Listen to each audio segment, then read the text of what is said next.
ఈ Russia oil పైన కూడా ఎక్కువగా డిపెండ్ అవ్వడం కూడా చాలా కష్టమేమో. ఇన్ కేస్ ఒకవేళ రష్యా సడన్ గా ఇది స్టాప్ చేసేస్తే అప్పుడు మన ముందున్నటువంటి ఆప్షన్స్ ఏంటంటారు? మనకి ప్లాన్ బి ఉండాలి కదా.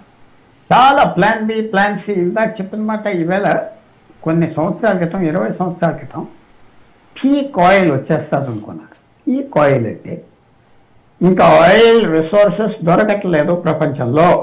భూమిలో నుంచి బయటికి ఆయిల్ తీసేది, కొత్త దొరికేది భూమిలో నుంచి ఎక్కువ అయిపోయింది కాబట్టి రిజర్వ్స్ తగ్గిపోతూ వస్తాయి అనుకున్నారు. 2020లో 2019లో పీక్ ఆయిల్ అంటే ఆయిల్ దొరకటం తక్కువ, ఆయిల్ బయటికి తీయటం ఎక్కువ. అది జరగలేదు. పీక్ ఆయిల్కి ఇంకా మనం రాలేదు. ఎందుకంటే కొత్త డిస్కవరీస్ అవని. తర్వాత చైనా లాంటి దేశం ఎక్కువ ఎంఫసిస్ సోలార్ ఎనర్జీకి, హైడ్రో పవర్కి ఇస్తున్నారు. వాళ్ళకి పెట్రోల్ మీద డిమాండ్ పూర్తిగా తగ్గకపోయినా కొద్దిగా తగ్గింది. చైనా ప్రపంచంలో ఎక్కువ ఆయిల్ కన్జ్యూమ్ చేసే దేశం. రోజుకి భారతదేశం 1 మిలియన్ 2 మిలియన్ బ్యారెల్ ఆయిల్ మనం ఇంపోర్ట్ చేస్తే చైనా $7-8 బిలియన్ ఆయిల్ ఇంపోర్ట్ చేస్తారు.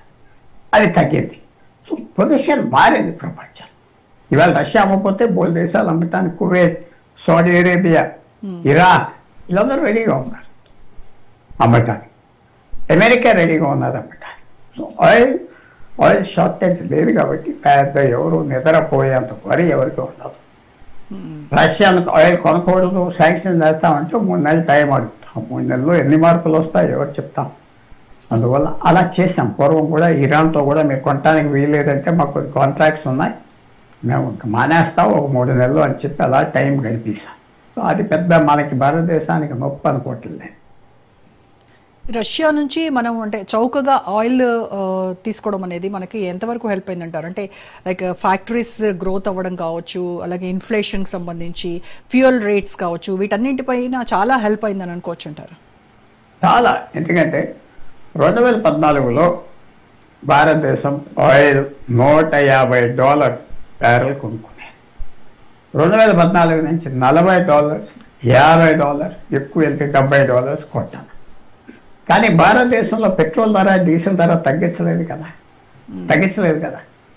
సో అంత పన్నులు, ట్యాక్సెస్ గవర్నమెంట్కి లాభం వచ్చేసి మన భారత ప్రభుత్వం ఏమన్నది, ఇక మీదట ఆయిల్ ధర ఇంటర్నేషనల్గా పెరిగితే మేము పెంచుతాం, పడిపోతే దింపేస్తా ఉన్నారు. పెరిగినప్పుడు పెంచారు, పడిపోయినప్పుడు తగ్గించలేదు. సో ఆ రెవెన్యూ అంతా ప్రభుత్వానికి వెళ్ళింది, విశేషమైన రెవెన్యూ.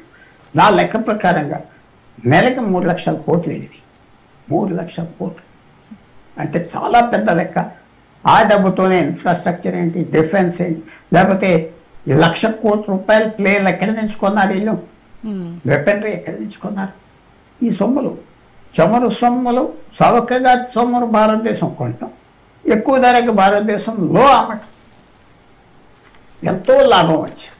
నిజంగా ఇంటర్నేషనల్ రేట్స్ ప్రకారంగా మన గవర్నమెంట్ 10 సంవత్సరాల క్రితం అన్నట్టుగా ఇంకా లింక్ లేదు, మేము ఆయిల్ అంతా ఇంటర్నేషనల్ ధరలు పెరిగితే పెంచుతాం, తగ్గితే తగ్గుతాం, తగ్గిస్తుంది. కాబట్టి ఈవేళ పెట్రోల్ మనకి ₹100 లీటర్ అమ్ముతున్నారు. దాదాపు అది ₹40-50 రూపాయలకు అమ్మాలి.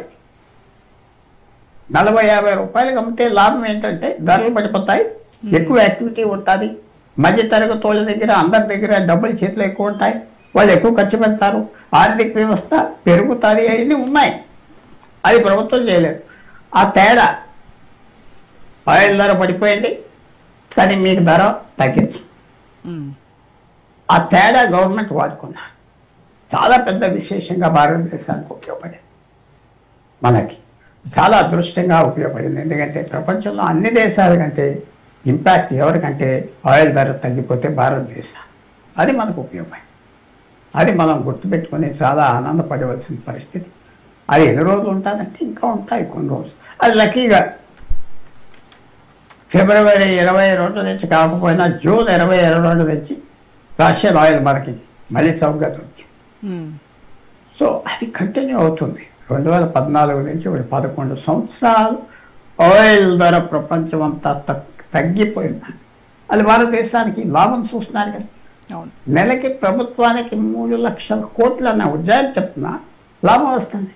3 లక్షల కోట్లు ఆంధ్రప్రదేశ్ బడ్జెట్ అంతా, తెలంగాణ బడ్జెట్ అంతా 3 లక్షల కోట్లు 4 లక్షల కోట్లు సంవత్సరం ఉంటాయి. సో నెలకింత లాభం వస్తుంది. ఆ డబ్బుతో సెంట్రల్ గవర్నమెంట్ ఈ ఆయుధాలని, ఇన్ఫ్రాస్ట్రక్చర్ అని ఇవన్నీ చేస్తున్నారు కదా, మంచిదో చెడులో జరుగుతుంది కదా, అది పరిస్థితి. ఇప్పుడు ఇండియా రష్యాతో కనుక ఫ్రెండ్షిప్ కంటిన్యూ చేస్తే ఇతర పూర్ కంట్రీస్తో మన లీడర్షిప్ ఏ రకంగా స్ట్రాంగ్ అవుతుందంటారు? లేదంటే ఇదేమైనా మళ్ళీ ప్రాబ్లమ్స్ని ఏమైనా క్రియేట్ చేసేటువంటి అవకాశం ఉంటుందా? రష్యాతో మన ఫ్రెండ్షిప్ ప్రాక్టికల్ ఫ్రెండ్షిప్. పూర్వకాలం నుంచి రష్యాతో స్నేహం ఉండేది, కానీ 2022లో చెడిపోయింది. మొదల Russia first time Pakistan prime minister invite చేసి కూర్చోబెట్టుకున్నారు. ఏ రోజైతే ఫిబ్రవరి 2022లో యుక్రెయిన్ వార్ స్టార్ట్ చేసేది పొద్దున్న 9 గంటలకు రష్యన్ ప్రెసిడెంట్ పుతిన్, ఆ రోజు పాకిస్తాన్ ప్రధానమంత్రి ఇమ్రాన్ ఖాన్ ఆయనతో రోజంతా ఉన్నారు. ఒక సిగ్నల్ ఇచ్చారు, ఇక భారతదేశాన్ని మేము నమ్మం, మీరు అమెరికాతో వెళ్ళిపోయారు, క్వాడ్ అని అన్నిటితో నమ్మం, మమ్మల్ని వదిలేశారు, ఇక పాకిస్తాన్ సపోర్ట్ చేస్తామనే పరిస్థితి. ఎప్పుడైతే ఇమ్రాన్ ఖాన్ వెళ్ళి అక్కడ కూర్చున్నాడో అమెరికన్స్ కోపం వచ్చింది, వాళ్ళని తీస్తారు, పాకిస్తాన్ సైన్యానికి చెప్పి తీసేయాలన్నా తీస్తారు. అప్పుడు యుఎన్లో రష్యా గురించి ఓటేయారు, మనం చైనా ఎక్స్చేంజ్ చేశాం రష్యాతో. మనం ఎక్స్చేంజ్ చేస్తామని ఎవరు అనుకోలేదు. మనం ఎక్స్చేంజ్ చేశాక రష్యాకి పెద్ద బూస్ట్ వచ్చింది, వాళ్ళు ఒక్కళ్ళే అయిపోలేదు ప్రపంచంలో. సో స్నేహం కంటిన్యూ. కానీ మీరు ఒక జ్ఞాపకం పెట్టుకో, ఈ స్నేహాలని చాలా టెంపరీ స్నేహాలు. దేశాల మధ్య స్నేహాలు పర్మనెంట్ కాదు. వాళ్ళ అవసరం మన అవసరం, జాగ్రత్తగా కాపాడుకోవాలి. జాగ్రత్తగా కాపాడుకుంటున్నాం, వాళ్ళ ముందరికి వెళ్తాం. మన అవసరం తీరిపోయి మనం దరిద్రులాగా తయారవుతే ఎవరు స్నేహం స్నేహం పోతాయి. రష్యాతో స్నేహం మనం ఆయిల్ కొంటున్నాం కదా, ఫ్రీగా ఇవ్వట్లేదు కదా, ఫ్రీగా ఇస్తున్నారా, ఇవ్వలేదు కదా. సో అందువల్ల స్నేహం కూడా మనది ప్రాక్టికల్ స్నేహం. స్నేహం పర్మనెంట్ కాదు, అది మనం మాత్రం ఎప్పుడు జ్ఞాపకం పెట్టుకోవచ్చు. చాలామంది పాకిస్తాన్ భారతదేశం యుద్ధం చేసి ఇటు రాలేదు అటు రాలేదు, రాదు, మనం వచ్చామా. ఈవేళ యుక్రెయిన్ రష్యా పక్కన ఇద్దరితో మాట్లాడుతున్నాం కదా, అలా కాదు, అది ప్రాక్టికల్గా వెళ్తాం. భారతదేశానికి నష్టం లేదు. భారతదేశం వచ్చే ప్రాబ్లం భారతదేశానికి ఏంటంటే మనకు తగ్గన విరోధి బోర్డర్స్ మీద చైనా ఉన్నది, దాంతో అడ్జస్ట్ ఎలాగ అవ్వాలి ఫ్యూచర్లో. రష్యాతో స్నేహం ఉంటుంది, రష్యాతో విరోధం ఉంటుంది, పర్వాలేదు.